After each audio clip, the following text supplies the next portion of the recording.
En Argentina existe un palacio donde su dueño practicaba alquimia en un cuarto secreto detrás de una biblioteca. Existe un hotel en las sierras de Córdoba donde sus dueños financiaron el ascenso de Adolf Hitler mientras recibían presidentes y científicos en sus salones. Existe un castillo con 77 habitaciones cuyo dueño murió el día de su inauguración. Las mesas quedaron servidas. Nadie celebró nunca. Y existe un pueblo entero que una noche de noviembre de 1985 desapareció bajo 7 metros de agua. Estas propiedades fueron los símbolos de poder más grandes de su época. Y cuando ese poder desapareció, todo lo que quedó fueron paredes vacías y secretos que nadie quiso contar. Hoy casi nadie sabe que existen. Estas son las 8 haciendas abandonadas de Argentina que esconden los secretos más oscuros del país. Empezamos. Número 8. La Isolina. La Pampa. Empezamos este conteo en La Pampa, en uno de esos lugares que no aparece en ninguna guía de turismo y que muy pocos argentinos conocen. Se llama La Isolina. Y su historia no termina en tragedia violenta ni en catástrofe natural. Termina en algo más silencioso y más triste que todo eso. Termina en el olvido total. A finales del siglo XIX, Pedro María Invernizzi, un inmigrante de origen italiano, llegó a Argentina con su esposa Isolina Teodora Landoni. Después de casarse en 1894, comenzaron como arrendatarios, dedicándose a la cría de ovejas. Con el tiempo compraron su propia tierra cerca de la localidad de Rolón, y en 1911 Pedro levantó un chalet elegante en la zona más elevada del terreno, rodeado de tamariscos, pinos, olmos y eucaliptos que él mismo plantó. La estancia tuvo ganado premiado, tambos en funcionamiento y una vida social activa. Era una propiedad que funcionaba, que producía, que tenía vida propia. Pero cuando los dos murieron, no dejaron herederos. No hubo hijos que reclamaran la propiedad. No hubo familia que volviera a abrir las puertas. La mansión quedó exactamente como estaba, con sus árboles creciendo sin control alrededor de las paredes y sus habitaciones cerradas para siempre. Nadie la vendió. Nadie la demolió. Simplemente quedó ahí, en medio de un campo abierto en la pampa, esperando a alguien que nunca llegó. Hoy la Isolina es una ruina silenciosa a pocos kilómetros de Macachín. Sus paredes todavía están en pie. Los árboles que Pedro plantó hace más de 100 años siguen creciendo alrededor de la casa. No hay cartel, no hay cerca, no hay nadie que cuente su historia. Es el tipo de abandono que no viene de una guerra ni de un desastre. Viene de algo mucho más simple y mucho más definitivo. Nadie quedó para recordar que este lugar existió. Número 7. Mansión Nazar Anchorena, José C. Paz. En la localidad de José C. Paz, sobre la avenida Croacia a metros de las vías del tren San Martín, hay una mansión que los vecinos llevan décadas evitando. No hace falta saber su historia para sentir que algo está mal. Basta con verla desde la calle.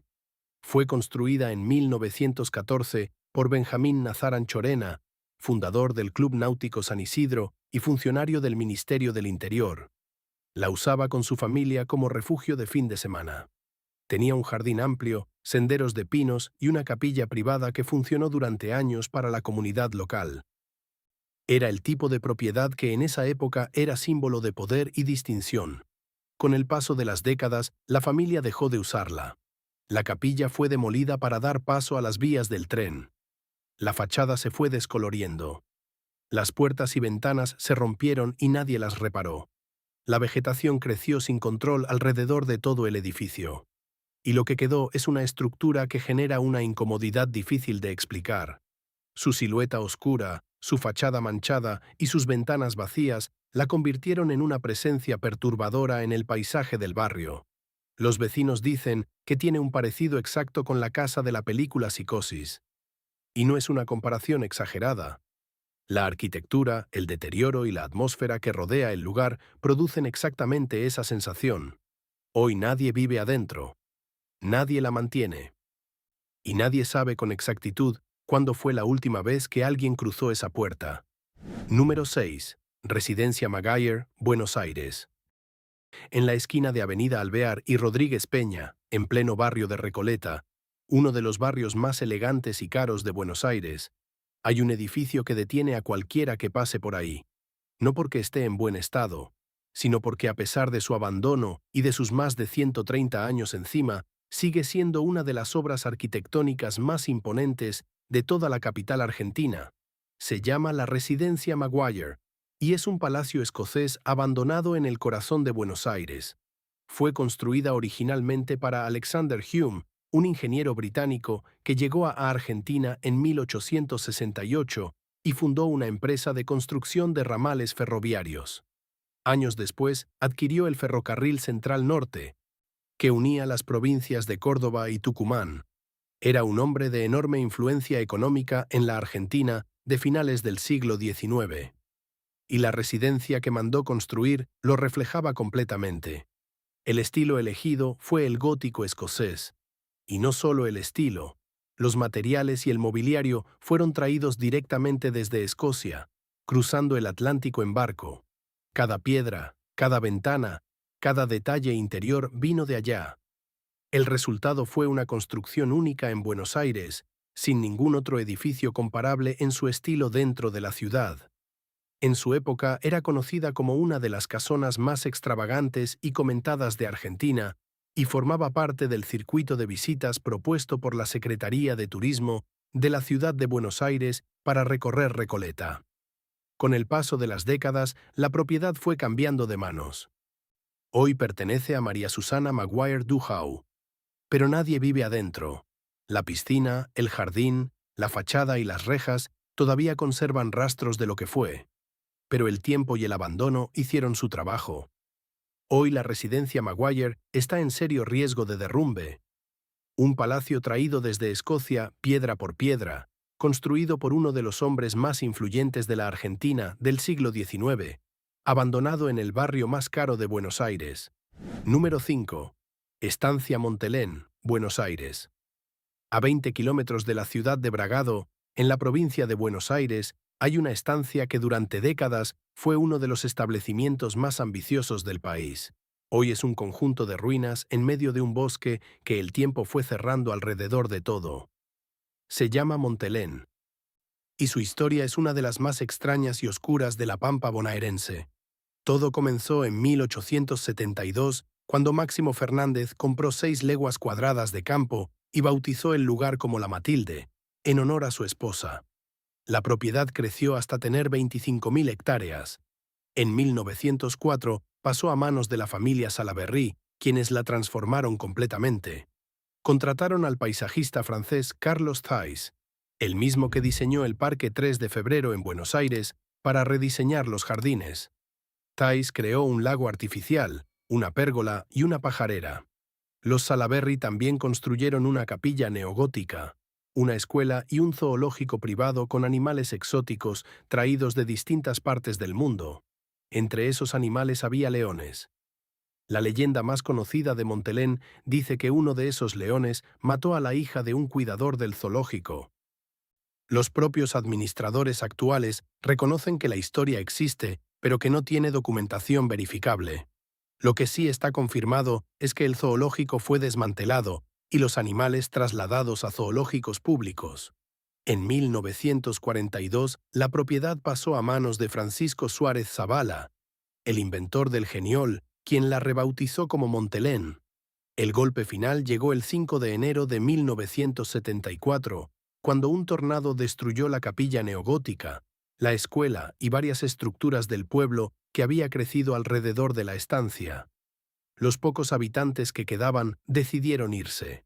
El pueblo nunca se recuperó. Hoy las ruinas de la capilla todavía están en pie entre los árboles, cubiertas de vegetación, en un lugar que el tiempo prácticamente borró del mapa. Número 4. Castillo San Francisco, Egaña. Hay lugares que nacen con tragedia, que desde su primer día cargan con un peso que nunca los abandona. El Castillo San Francisco, en la localidad de Egaña, provincia de Buenos Aires, es uno de esos lugares. Fue construido para ser el símbolo máximo de una familia poderosa.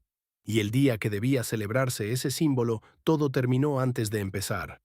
El arquitecto Eugenio Díaz Vélez, descendiente directo del general Eustoquio Díaz Vélez, comenzó a construirlo en 1918 sobre tierras que su familia había tenido desde 1825. Los materiales vinieron de Europa. La construcción tardó 12 años. El resultado fue una de las mansiones rurales más grandes y lujosas de la Argentina de su época.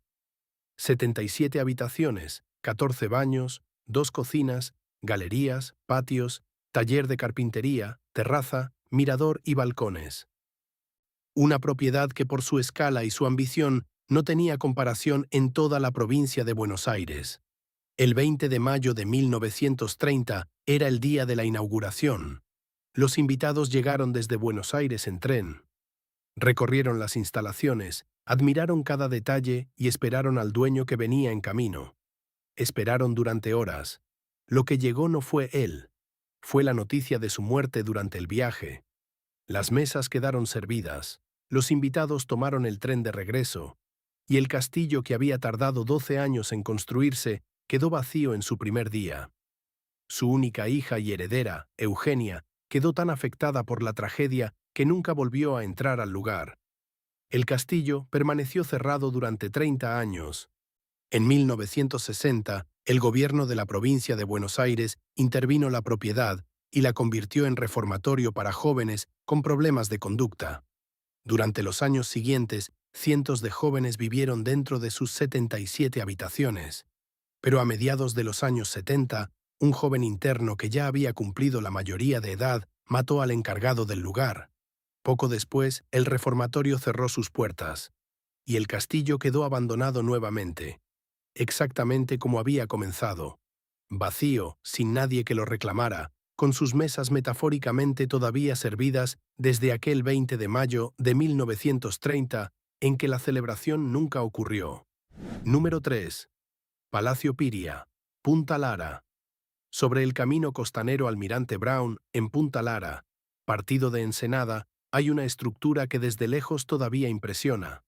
40 columnas de estilo corintio, escaleras de mármol de Carrara y una fachada que habla de una época en que este lugar fue uno de los más elegantes de la costa bonaerense. Se llama el Palacio Piria, y es la historia de un sueño enorme que terminó en saqueo y abandono total. La construcción comenzó en 1907 por encargo de Luis Castells Uriburu, hijo de uno de los empresarios más poderosos de la Argentina de finales del siglo XIX. En 1910 inauguró el palacio el 25 de mayo, el día del centenario de la Revolución de Mayo. Por sus salones pasaron el presidente Julio Argentino Roca y otras figuras de la aristocracia argentina de la época. En 1925 lo adquirió Francisco Piria, el empresario uruguayo fundador de Piriápolis, con el plan de transformar toda la zona en un gran balneario. Modernizó las instalaciones y conectó el palacio con La Plata mediante una línea de ferrocarril privada. Según relatos de la época, también mandó construir un cuarto secreto detrás de una biblioteca donde practicaba alquimia. Pero el proyecto nunca se concretó.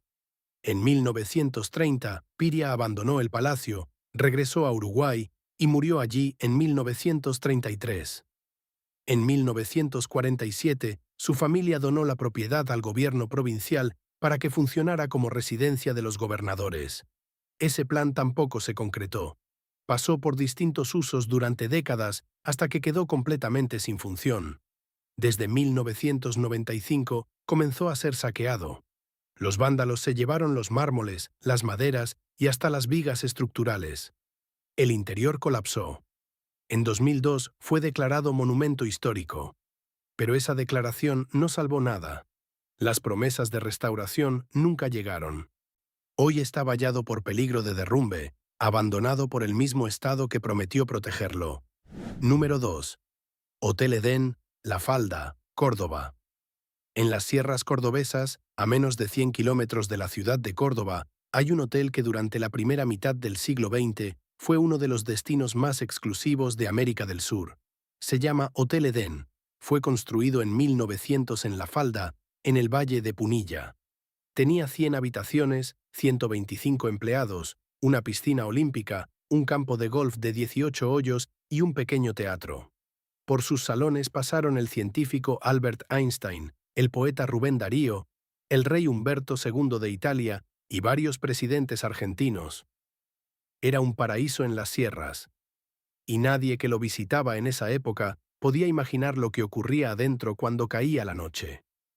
Sus dueños, Walter e Ida Eichhorn, escondían un secreto que tardaría décadas en salir a la luz. Documentos desclasificados del FBI confirmaron que el matrimonio financió económicamente el ascenso de Adolf Hitler al poder y fueron seguidores entusiastas del partido nazi. Los Eichhorn viajaban regularmente entre Argentina y Alemania, y en sus cartas se jactaban de que la falda era obra suya y que toda su gente pensaba de forma nacionalsocialista. En el hotel funcionaba por las noches una radio que transmitía mensajes cifrados a Berlín. Ernesto Guevara padre, quien integraba un grupo antifascista en los años 40, lo dejó documentado en su libro Mi hijo el Che. Cuando Argentina declaró la guerra a Alemania en 1945, el gobierno confiscó el hotel. Los Eichhorn lo perdieron todo. Sin sus dueños y sin su época dorada, el Edén intentó sobrevivir durante 20 años más, pero nunca volvió a ser lo que fue. Cerró definitivamente en 1965 y quedó abandonado por décadas en medio de un bosque de pinos, ruinoso y decrépito, con sus escaleras de mármol todavía en pie y sus salones vacíos donde alguna vez cenaron presidentes y reyes. Una leyenda que nunca pudo ser confirmada ni descartada dice que Adolf Hitler, después de simular su muerte en Berlín, llegó a refugiarse en este hotel en las sierras de Córdoba. El FBI lo investigó. Nunca encontró pruebas concluyentes, pero tampoco pudo descartarlo completamente, y esa duda, después de tantos años, sigue siendo parte de este lugar. Número 1.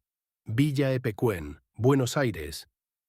Fundada en 1921 a orillas del lago Epecuén, en el partido de Adolfo Alsina, Villa Epecuén fue durante décadas uno de los balnearios más famosos de Argentina.